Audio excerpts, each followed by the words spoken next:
அது ஆத்தங்கரையோரமா அழகா இருக்கிற ராமாபுரம் அப்படிங்கிற ஒரு அழகான கிராமம். அங்க ராமையா சுப்பையா அப்படிங்கிற 2 விவசாயிங்க இருந்தாங்க. அவங்க 2 பேருமே நண்பர்கள். ராமும் பகலுன்னு பார்க்காம பூமியை நம்பி வாழ்ந்துகிட்டு இருக்கிற நேர்மையான ஆட்கள் 2 பேருமே. அவங்களுக்கு இன்னும் குழந்தைங்க இல்ல. ராமையாவோட மனைவியான சீதா, சுப்பையாவோட மனைவியான லக்ஷ்மி, இவங்க 2 பேருமே கூட நல்ல தோழிங்க தான். ஒரு நாள் ராமையாவோட வீட்டு தோட்டத்துல சீதாவும் லக்ஷ்மி பேசிக்கிட்டு இருந்தாங்க. சீதா, சீதா, காலையிலேயே வரேன்னு சொன்ன, இன்னும் வராம என்ன பண்ணிக்கிட்டு இருக்க? வா, வந்து கொஞ்சம் இங்க உட்காரு வா. வரேன் வரேன் லக்ஷ்மி. வீட்ல எல்லா வேலையும் செஞ்சு முடிச்சிட்டு வரதுக்குள்ள எனக்கு உசுரே போயிடுது. அவரு வயலுக்கு போற வரைக்குமே எனக்கு வேலை மட்டும்தான். சரி, என்ன காலையிலேயே கூப்பிட்டுருக்க? ஏதாவது விசேஷமா? விசேஷம் இல்லாம காலையிலேயே கூப்பிடுவேனா? பக்கத்து ஊர்ல திருவிழா தொடங்கிடுச்சாமே. நம்ம ஊர்ல இருக்கிற எல்லாருமே திருவிழாவுக்கு போறாங்களாம். நம்ம தெருவில் இருக்கிறாளே பார்வதி, அவ திருவிழாவுக்கு போக புது பட்டுப்புடவை வாங்கியிருக்கா. ஊரெல்லாம் அதை காட்டிக்கிட்டு சந்தோஷமா சுத்திக்கிட்டு இருக்கா. நாம பழைய நூல் புடவையை தான் கட்டிக்கிட்டு இருக்கோம். ஆமா லக்ஷ்மி, அந்த பார்வதிக்கு கொஞ்சம் திமிரு அதிகம்தான். ஆனாலும் என்ன பண்றது, அவகிட்ட இருக்கு, அவ வாங்கி கட்டிக்கிறா. ஆனா நம்ம புருஷங்க 2 பேருக்குமே அந்த வயலாச்சு, மண்ணாச்சு, கலப்பையாச்சு, விவசாயம் ஆச்சு. நம்மளை பத்தியும் நம்மளுடைய அலங்காரத்தை பத்தியும் என்னைக்காவது யோசிச்சிருக்காங்களா? எனக்கு அந்த திருவிழாவுக்கு நல்லா போகணும் அப்படின்னு ஆசையா இருக்கு. சீதா யாராச்சும் சுத்தில இருக்காங்களா அப்படின்னு பார்த்து ரொம்ப ரகசியமா, அதுக்குதான் நான் ஒரு வேலை பார்த்திருக்கேன் லக்ஷ்மி. என் வீட்டுக்காரரு அடுத்த விவசாயத்துக்கு தேவையான விதை வாங்குறதுக்காக பணத்தை எடுத்து வச்சிருந்தாரு. அதுல பாதி பணத்தை நான் எடுத்து பத்திரமா வச்சிருக்கேன். அதுல ஒரு காஞ்சி பட்டையும் அப்படியே நகையையும் வாங்கிக்கலாம் அப்படின்னு முடிவெடுத்திருக்கேன். என்னோட யோசனை எப்படி இருக்கு? அதை கேட்டு லக்ஷ்மி வாயை மூடிக்கிட்டு ரொம்ப ஆச்சரியமா, அட, உனக்கு எவ்வளோ தைரியம் சீதா. ராமையண்ணனுக்கு தெரிஞ்சா சும்மா இருப்பாரா? இருந்தாலும் பரவாயில்ல விடு, கொஞ்சமாவது தைரியம் வேணாமா நமக்கு? சம்பாதிக்கிற பணம் எல்லாத்தையுமே வீட்டுக்காகவே செலவு பண்ணா நம்மளை பத்தி யாரு யோசிப்பாங்க? என்கிட்டயும் ஒரு யோசனை இருக்கு. அது என்னன்னு சீக்கிரம் சொல்லு. நீ என்னதான் திட்டம் போட்டு வச்சிருக்கேன்னு நான் தெரிஞ்சுக்க விரும்புறேன். நான் இந்த திருவிழாவுக்காக ரொம்ப நாளா காத்துக்கிட்டு தான் இருக்கேன். ஆனா திருவிழாவா இருந்தாலும் அன்னைக்கு வீட்டு வேலை, சமையல் வேலை, அந்த ஆடு மாடுங்களை பாத்துக்கிறது, எல்லா வேலையும் செய்யணும். அதான் நாளைக்குல இருந்து ஒரு நாடகம் ஆடலான்னு முடிவு பண்ணிருக்கேன். இழுத்து போத்தி படுத்துக்கிட்டு எனக்கு உடம்புக்கு சுத்தமா முடியல. எனக்கு உடம்பு சரியாகணும்னா அம்மனோட தரிசனத்தை பார்க்கணும். அதனால என்னை திருவிழாவுக்கு கூட்டிட்டு போங்கன்னு சொல்றேன். அவரும் நான் படுற கஷ்டத்தை தாங்க முடியாம சரின்னு சொல்லுவாரு. அப்ப எந்த வேலையும் செய்யாம நம்ம சந்தோஷமா திருவிழாவுக்கு போயிட்டு வரலாம். ஆஹா, திட்டம் போடுறதுல என்னை விட பெரிய ஆளா இருக்கியே. அப்போ நாளைக்கு திருவிழாவுக்கு எந்த கஷ்டமும் இல்லாம போயிட்டு வர போறோம். நாம கட்டிக்கிட்ட பட்டுப்படவையும் போட்டுக்கிட்ட நகையும் பாட்டு எத்தனை பேர் பொறாமப்பட போறாங்கன்னு பாரு. சரி சரி, இப்போ நீ போ, நாளைக்கு மறுபடியும் இதை பத்தி பேசிக்கலாம். இன்னொரு பக்கம் ஆத்தங்கரையோரமா ராமையா சுப்பையா பேசிக்கிட்டு இருந்தாங்க. ராமையா ரொம்பவும் கவலையா, வா சுப்பையா, இப்பதான் வேலை முடிஞ்சதா? இங்க ஜில்லுன்னு காத்து வீசுது. வா, கொஞ்ச நேரம் ஓய்வெடுத்துட்டு போவ. ஆமா ராமையா, வெயில்ல கஷ்டப்பட்டு உழைக்கிறோம்ல, சோர்வாதான் இருக்கு. ஆமா, உன்னோட முகம் என்ன ரொம்ப வாடி இருக்கே? என்ன பண்றது சுப்பையா, பிரச்சனை வீட்டுல இருக்கு. நான் விதைக்காக எடுத்து வச்ச பணத்தை எடுத்து எண்ணி பார்த்தா அதில் பாதி பணம் தான் இருக்கு. வீட்டுக்கு திருடன் யாரும் வரல. என் பொண்டாட்டி பணத்தை எடுத்து வச்சதை நான் பார்த்தேன். அது என்னடின்னு கேட்டா ஒன்றும் இல்லைன்னு சொல்றா. ஊரில் மற்றவங்க எல்லாரும் பட்டு புடவையும் நகையும் போடுறத பார்த்துட்டு அவளும் அதெல்லாம் போடணும்னு ஆசைப்படுறா போல. சுப்பையாவும் சோகமா, உனக்கு வீட்டில் பணம் போச்சேன்னு கவலை, எனக்கு என் பொண்டாட்டி எப்பவும் நாடகம் ஆடுறாளேன்னு கவலை. எப்போ பாரு இழுத்து போத்தி படுத்துக்கிட்டு எனக்கு உடம்புக்கு முடியலன்னு எப்பவும் சொல்லிக்கிட்டு இருக்கா. சரிம்மா, நான் போய் வைத்தியரை கூட்டிகிட்டு வரேன்னு சொன்னா அதெல்லாம் வேணாம், ஓய்வெடுத்தாலே சரியா போயிடுன்னு சும்மா படுத்துக்கிறா. இதை நாடகம்னு எப்படி சொல்லுவ? உண்மையிலேயே உடம்பு சரியில்லையோ என்னமோ? நானும் அப்படிதான் நினச்சேன். ஆனாலும் வயலுக்கு போகிற மாதிரி போய் வீட்டுக்கு பின்னாடி இருக்கிற தோட்டத்தில் ஒளிஞ்சிருந்து பார்த்தா நான் போனதா நினச்சிக்கிட்டு வீட்டில் இருக்கிற பலகாரத்தை எடுத்து நல்லா சாப்பிட்டுக்கிட்டு இருக்கா. அப்புறம் கண்ணாடி முன்னாடி நின்று அலங்காரம் பண்ணிக்கிறா. நான் உள்ளே வந்த உடனே ஐயோ முடியலன்னு மறுபடியும் படுத்துக்கிறா. பக்கத்து ஒரு திருவிழாவுக்கு போகிறதுக்காக அவள் இப்போவே நாடகத்தை ஆரம்பிச்சிட்டா போல. பாத்தியா சுப்பையா, நம்ம குடும்பத்துக்காக நாம கஷ்டப்பட்டு உழைக்கிறோம். ஆனால் இவங்க நமக்கு உதவியாக இருக்கிறத விட்டுட்டு நமக்கு கஷ்டத்தை கொடுக்க வந்துட்டாங்கன்னா இவங்களை அடிச்சியெல்லாம் திருத்தக்கூடாது. அப்புறம் ஊருக்குள்ள மானம் போயிடும். ஆனால் இவங்க 2 பேருக்குமே நிச்சயம் பாடம் கற்றுக் கொடுக்கணும். நீ சொல்கிறதும் உண்மைதான். அடிச்சா அவங்க திருந்த மாட்டாங்க, நம்ம மேல கோவத்தை தான் வளர்த்துப்பாங்க. 2 பேரும் திருவிழாவுக்காக தானே இப்படியெல்லாம் பண்றாங்க. அந்த திருவிழாவிலேயே வச்சு இவங்களுக்கு ஒரு பாடம் கத்து கொடுக்கலாம். உன்கிட்ட எதனா திட்டம் இருக்கா? சுப்பையா ராமையாவோட காதுல அவனுடைய திட்டத்தை சொன்னான். பார்த்தல, இப்படி பண்ணா இனிமே நமக்கு தொந்தரவு கொடுக்க மாட்டாங்க, சும்மா செலவும் வைக்க மாட்டாங்க. ராமையா சிரிச்சுக்கிட்டே, இது நல்ல யோசனை தான் சுப்பையா. பொண்டாட்டிங்களை ஏமாத்துறது கஷ்டமா இருந்தாலும் கூட அவங்கள நல்ல வழிக்கு கொண்டு வர்றதுக்கு அவங்கள ஏமாத்துறதுல எந்த தப்பும் இல்லைன்னு தோணுது.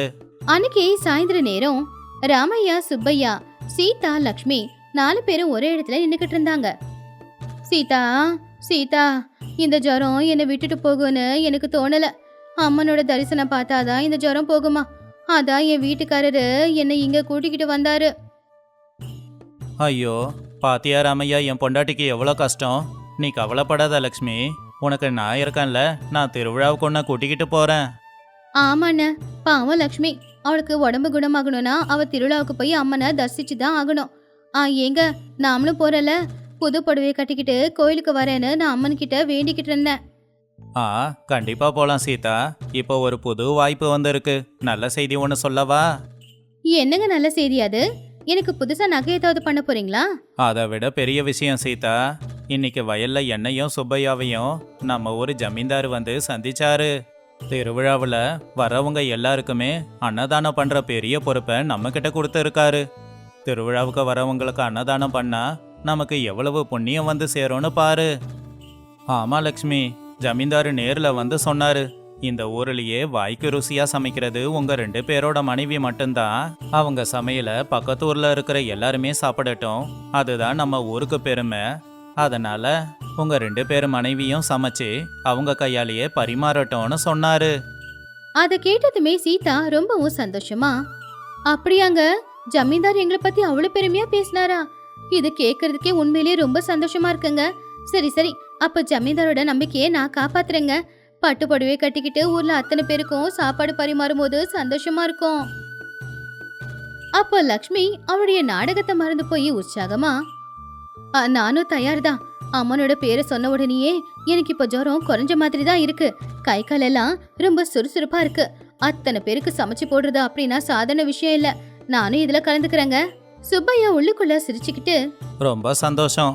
கடவுளோட தரிசனம், இந்த பரிசு இதெல்லாம் திருவிழா முடிஞ்சதுக்கு அப்புறம் தான் கிடைக்கும். காலையில இருந்து சாயந்தரம் வரைக்கும் வரவங்க எல்லாருக்குமே நாம சாப்பாடு பரிமாறணும். அடுத்த நாள் திருவிழா நடக்கிற இடம் ஒரே கூட்டம். அங்க இங்கன்னு எல்லாரும் சுத்திக்கிட்டு இருக்கும்போது சீதாவும் லக்ஷ்மியும் கஷ்டப்பட்டு சமையல் செஞ்சுக்கிட்டு இருந்தாங்க. ராமையா, சுப்பையா 2 பேரும் அவங்களுக்கு உதவிகளை செஞ்சுக்கிட்டு இருந்தாங்க. சீதா, இந்த கூடையில கத்திரிக்காய் இருக்கு, அதுல உருளைக்கிழங்கு இருக்கு, எல்லாத்தையும் வெட்டி போட்டு சீக்கிரம் குழம்பு பண்ணு, ஜனங்கள்லாம் வர ஆரம்பிச்சிட்டாங்க. பாவம் சீதா ரொம்ப சோகமா, என்னங்க ஒரு கூட கத்திரிக்காய் கொண்டு வந்து வைக்கிறீங்க? காலையில இருந்து ஒரு கூட அந்த உருளைக்கிழங்கு வெட்டினதுலயே கையெல்லாம் செவந்து போச்சு. நான் கட்டிக்கிட்டு இருக்கிற பட்டு புடவைய பாருங்க, மஞ்சள் காரம் எல்லாம் கொட்டி அது அழுக்காயிடுச்சுங்க. அட, இவ்வளோ கஷ்டமா இருக்குன்னு சொன்னா எப்படி சீதா? ஏற்கனவே ஜமீன்தார் உங்களை பார்த்து லக்ஷ்மியும் சீதாவும் ரொம்பவே திறமசாலி பொண்ணுங்க, எவ்வளோ கஷ்டப்பட்டு ஜனங்களுக்காக சமைக்கிறாங்கன்னு பெருமையா பேசிக்கிட்டு இருக்காரு. அதுக்குள்ள இப்படி சொன்னா எப்படி? ஜமீன்தாரு பெரிய பரிசு கொடுப்பாரு. அப்பதான் லக்ஷ்மி தண்ணியை சுமந்துக்கிட்டு வந்து, ஐயோ என்னங்க வேடிக்கை பாக்குறீங்க? தண்ணியே கொண்டு வந்து என் இடுப்பெல்லாம் உடஞ்சு போயிடுமோன்னு கவலையா இருக்குங்க. காலெல்லாம் வலிக்குது, கையெல்லாம் வலிக்குதுங்க. என்னம்மா லக்ஷ்மி அம்மா, இப்படி சோகமா உட்காந்துக்கிட்டா வேலை நடக்குமா? வெளியில ஜமீன்தாரு உங்க திறமைய பாராட்டிக்கிட்டு இருக்காரு.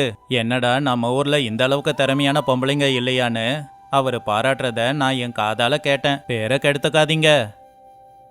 சீதாவும் லக்ஷ்மியும் பக்கத்துல போய் மெதுவா பேசிக்கிட்டாங்க. ஐயோ லக்ஷ்மி, என்னால முடியல, வேர்த்து ஊத்துது, என் பட்டு புடவையெல்லாம் வீணா போச்சு, கையெல்லாம் வலிக்குது. ஊர்க்காரங்க முன்னாடி பெருமையா இருக்கலான்னு பார்த்தா அதுக்கு இவ்வளோ கஷ்டப்பட வேண்டியோன்னு எனக்கு தெரியல. என் நிலைமையும் அதுதான் சீதா.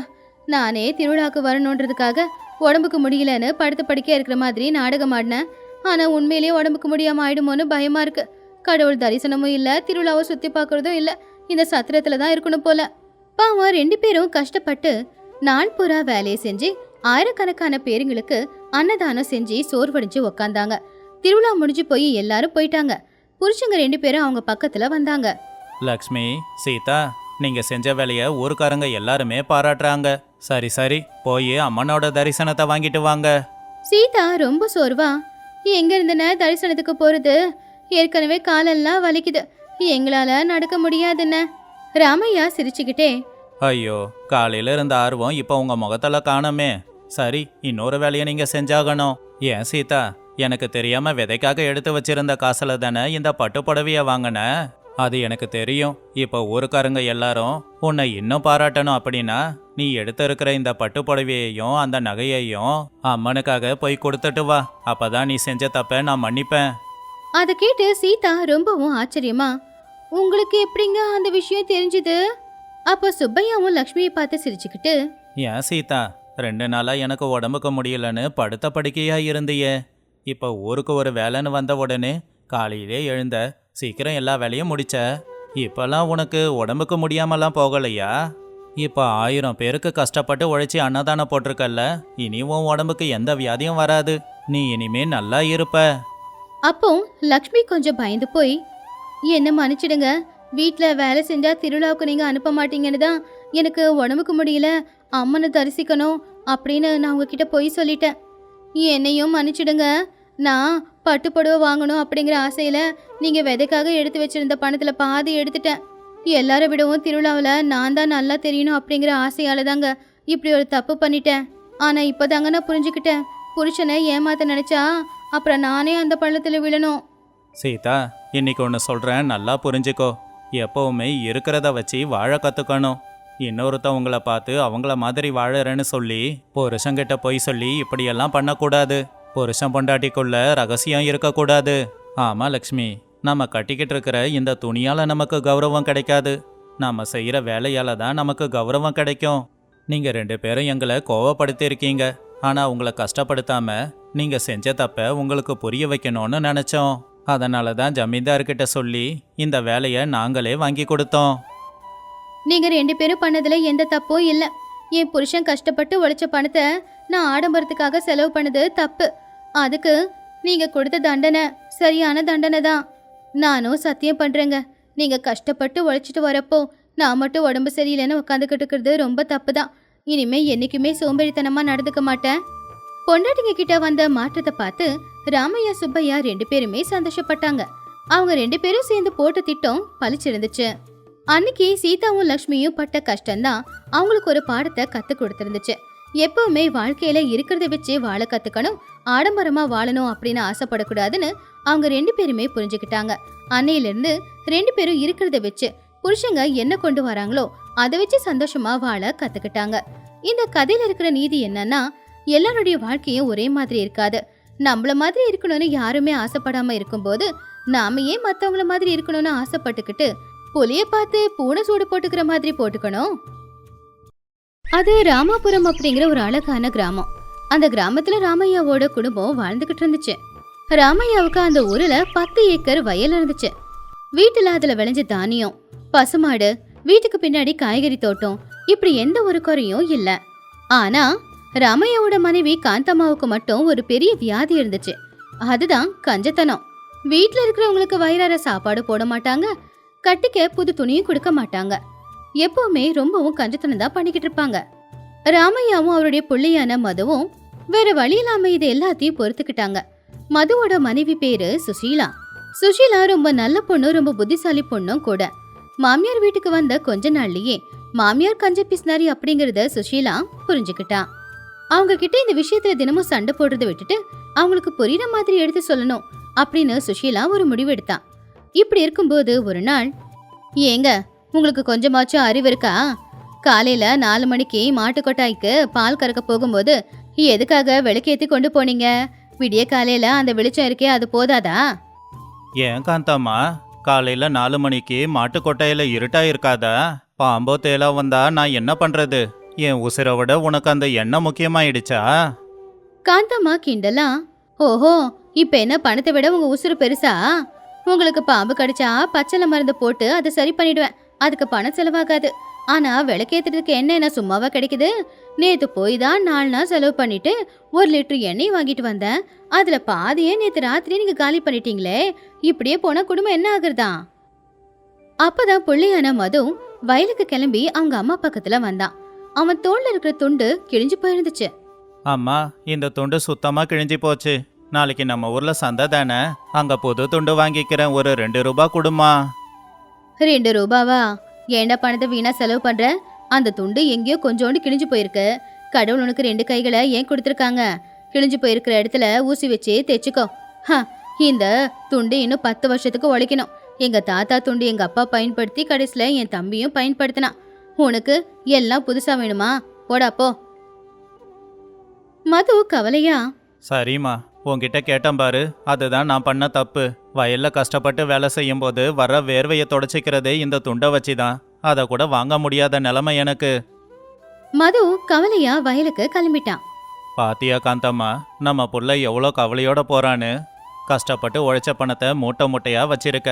ஒரு 2 ரூபாய் தரக்கூடாதா அவனுக்கு? காந்தம்மா கோவமா, போது நிப்பாட்டுங்க. எப்ப என்ன பண்ணணும்னு எனக்கு நல்லா தெரியும். நான் ஒன்றும் கஞ்ச பிசினாரி இல்லை. நான் எதிர்காலத்துக்கு பாதுகாப்புக்கு தான் எடுத்து வைக்கிறேன். எப்ப என்ன கஷ்டம் வரும், எப்ப ஊருக்கு என்ன வறட்சி வரும்னு யாருக்கு தெரியும்? போங்க, போய் பசுமாடுக்கு தீவனத்தை போட்டுட்டு அப்புறமா வயலுக்கு போங்க. இல்லைன்னா மதியத்துக்கு உங்களுக்கு சாப்பாடு இல்லை.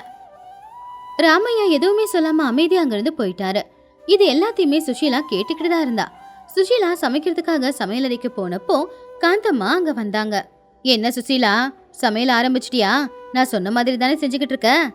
அப்போ சுஷீலா ரொம்பவும் அமைதியா, அத்தை, நீங்க சொன்ன மாதிரி தான் செய்றேன். உங்க பேச்ச மீற தைரியம் எனக்கு இல்ல. நீங்க இந்த வீட்டுக்கு மகாலட்சுமி. நீங்க சொல்ற மாதிரி செஞ்சாதான் இந்த வீடு நல்லா இருக்கும்ல அத்தை. அதை கேட்டு காந்தம்மா சந்தோஷமா, அப்படி வா வலிக்கு.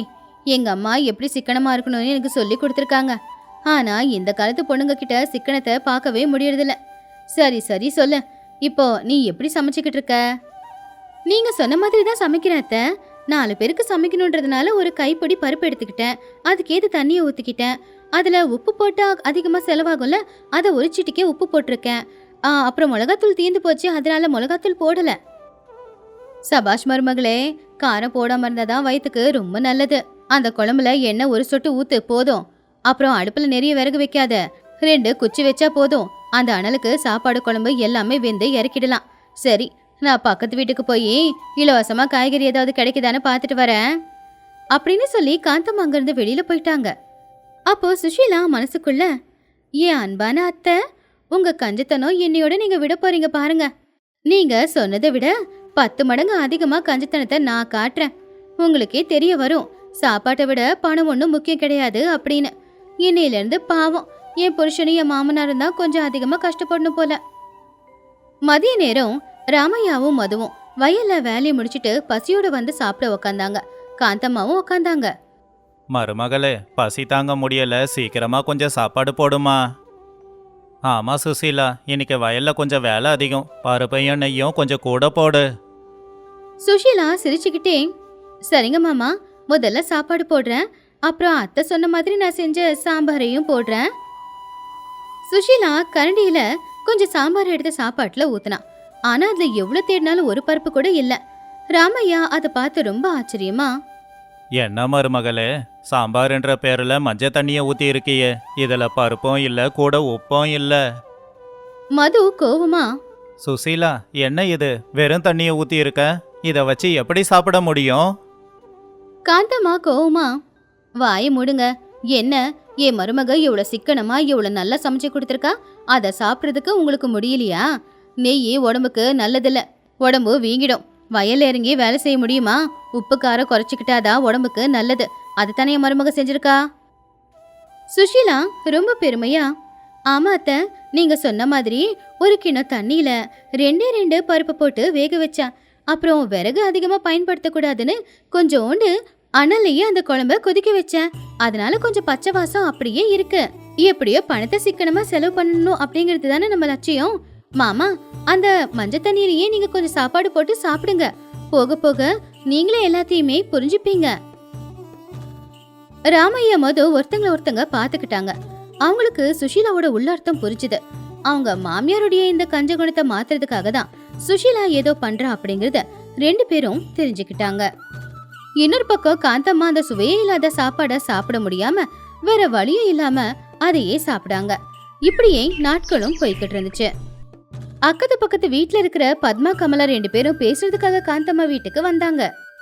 என்ன காந்தம்மா, நல்லா இருக்கியா? நேத்து சந்தையில ஒன்னும் பார்க்க முடியல, எங்க போயிருந்த? ஆமா காந்தம்மா, உன் மருமக வந்த நாள்ல இருந்து நீ வெளியவே உக்காந்துக்கிட்டு இருக்கிற. எல்லாத்தையும் மருமக பாத்துக்கிறாளா? அட அதெல்லாம் ஒண்ணும் இல்ல, வீட்ல என்ன பெரிய வேலை இருக்கு போகுது, அதான் சும்மா எப்ப பார்த்தாலும் திண்ணையிலேயே இருக்கேன். சரி இருங்க.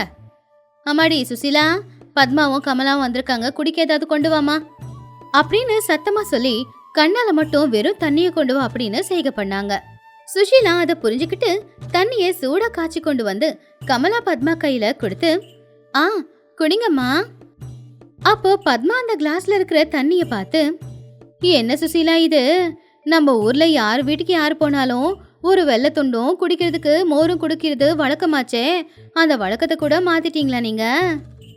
அப்போ சுஷீலா புத்திசாலித்தனமா, ஐயோ பத்மம்மா, ஏதோ தப்பா எடுத்துக்காதீங்க, நேத்துதான் எங்க அத்தை எனக்கு ஒரு பாடத்தை கத்து கொடுத்தாங்க. வீட்டுக்கு சொந்தக்காரங்க வந்தாங்கன்னா அவங்களுக்கு குடிக்க மோர் கொடுத்தா அவங்களுக்கு ஜலதோஷம் பிடிச்சிரும், வெல்லம் சாப்பிட்டா பல்லெல்லாம் சொத்தையாயிடும், அதுக்கு பதிலா வரவங்களுக்கு சுடுதண்ணியை காய்ச்சி கொடுத்தா அவங்க வயிறு அதை குடிச்சா சுத்தமாகும், நமக்கு ₹1 லாபம் கிடைக்கும், அதனால இப்படியே செய்யன்னு சொன்னாங்க. அவங்க சொன்னது தான் நான் செஞ்சேன். காந்தம்மா அதை கேட்டதும் அவங்களுக்கு அவமானமா தோணுச்சு. அப்போ கமலா, ஓஹோ இதெல்லாம் காந்தம்மா தான் சொன்னாளா? இவ கஞ்ச பிஸ்னரின்னு ஊருக்குள்ள பேசிக்கிட்டாங்க, ஆனா வீட்டுக்கு வந்த சொந்த பந்தங்களுக்கு கூட வெறும் சுடுதண்ணி தான் கொடுப்பா அப்படின்றது எங்களுக்கு தெரியாது.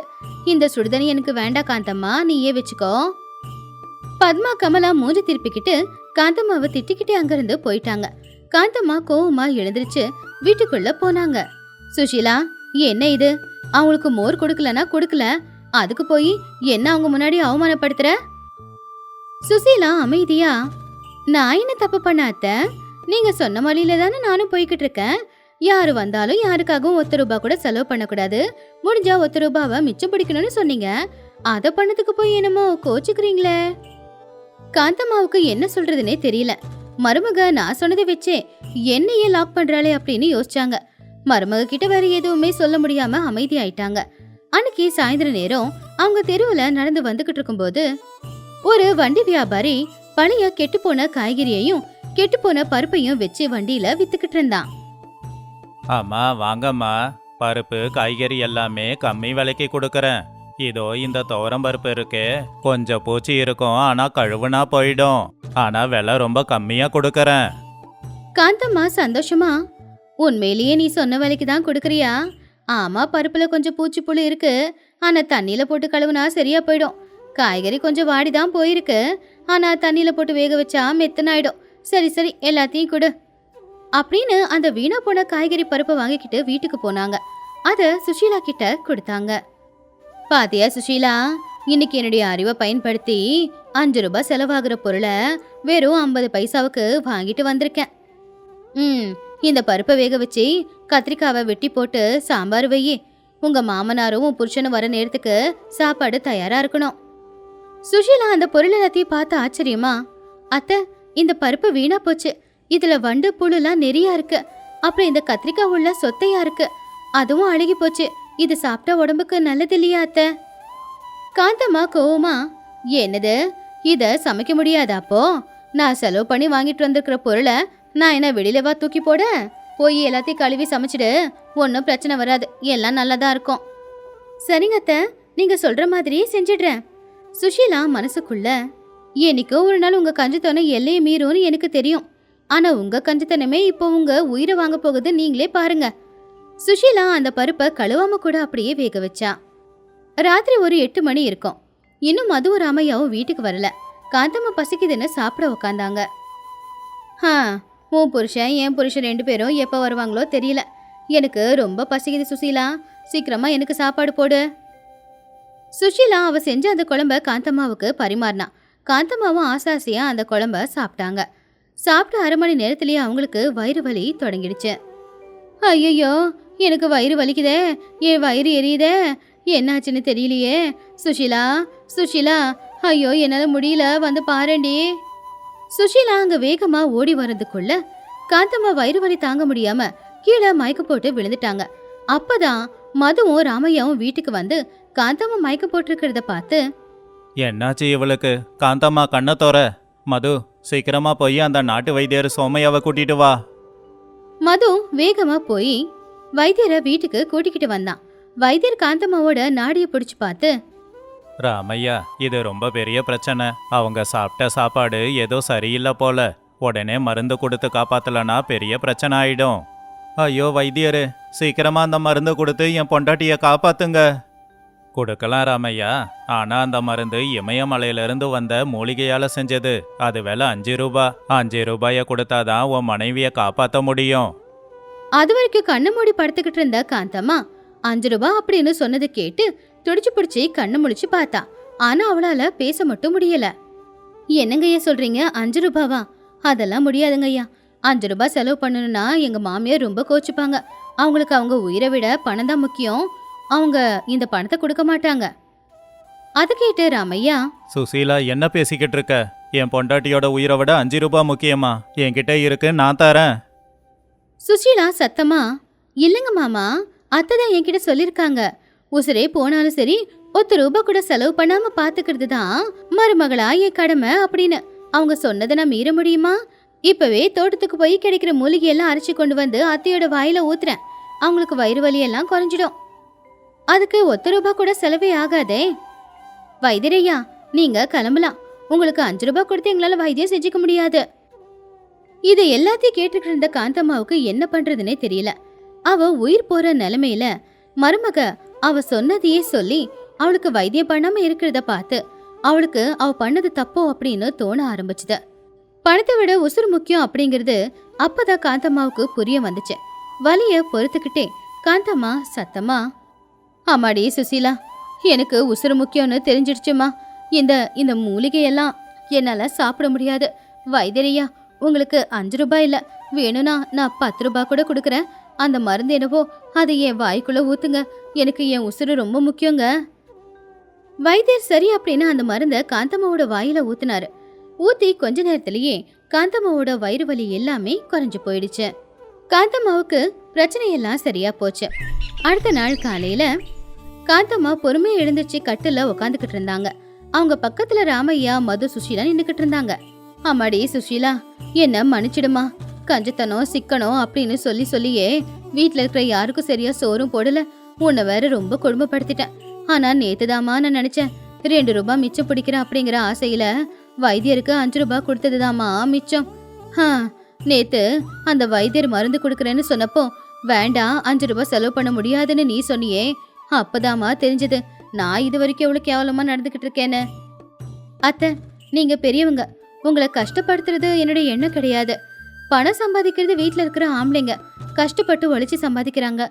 அவங்களுக்குன்னு வயிறார கூட சாப்பாடு போடலன்னா அவங்க கஷ்டப்பட்டதுக்கு என்ன அர்த்தம் நீங்களே சொல்லுங்க. வெளியில போற ஆம்பளைங்க நல்ல துணி போட்டுக்கிட்டு போனோம். வீட்டுல இருக்கிற பொம்பளைங்க நாம எப்படி வேணும்னாலும் இருக்கலாம். ஆனா அவங்க கூட கிழிஞ்ச துணியை போட்டுட்டு போற நிலைமைக்கு கொண்டு வந்து வச்சிருக்கீங்களே, இது தப்பு தானே? பணத்தை சாமியா நினைச்சு எப்பவுமே கும்பிடாதீங்க அத்தை. சரியா சொன்னாமா. இன்னிலிருந்து நம்ம வீட்ல ஒரு தொல்லை தீந்துச்சு. காந்தம்மா, இனியாவது திருந்து வீட்டில் இருக்கிறவங்களுக்கு வயிறார சாப்பாடு போடு. கஷ்டப்பட்டு உழைக்கிறது அதுக்கு தானே. ஆமாங்க, என் தப்ப நான் தெரிஞ்சுக்கிட்டேங்க. இனிமே நம்ம வீட்டுல யாருக்கும் எந்த குறையும் வராதுங்க. டேய் மது, நாளைக்கே சந்தைக்கு போய் உனக்கு, எனக்கு, உங்க அப்பாவுக்கு, சுஷீலாவுக்கு எல்லாருக்குமே புது துணி வாங்கிட்டு வா. இன்னைக்கு உனக்காக நெய் ஊத்தி நான் பலகாரம் செஞ்சு கொடுக்கறேன், சரியாடா? காந்தம்மா சொன்னது கேட்டு ராமையா, மது, சுஷீலா 3 பேருமே சந்தோஷப்பட்டாங்க. மறுபடியும் அந்த வீட்டுல சந்தோஷம் தலை காட்ட ஆரம்பிச்சுது. சிக்கனத்துக்கும் கஞ்சத்தனத்துக்கும் இருக்கிற வித்தியாசத்தை காந்தம்மா தெரிஞ்சுக்கிட்ட உடனேயே இந்த கதையும் முடிஞ்சுது. இந்த கதையில இருக்கிற நீதி, கஷ்டப்பட்டு உழைக்கிறவங்க வயிறார சாப்பிட்டாதான் இன்னும் கஷ்டப்பட்டு உழைக்க முடியும். சிக்கனம்ன்ற பேருல கஞ்சத்தனம் பண்ண போய் 5 ரூபா பொருளை நாம 2 ரூபாய் கொடுத்து வாங்கி அதை பெருமையா பேசிக்கிட்டு இருந்தா நாளைக்கு அதுவே நமக்கு 10 ரூபாய் செலவை கொண்டு வந்து வைக்கும். அதுக்கு பேசாம நாம ஒழுங்காவே செலவு பண்ணி நல்லதாவே சாப்பிட்டுக்கிட்டு போலாமே.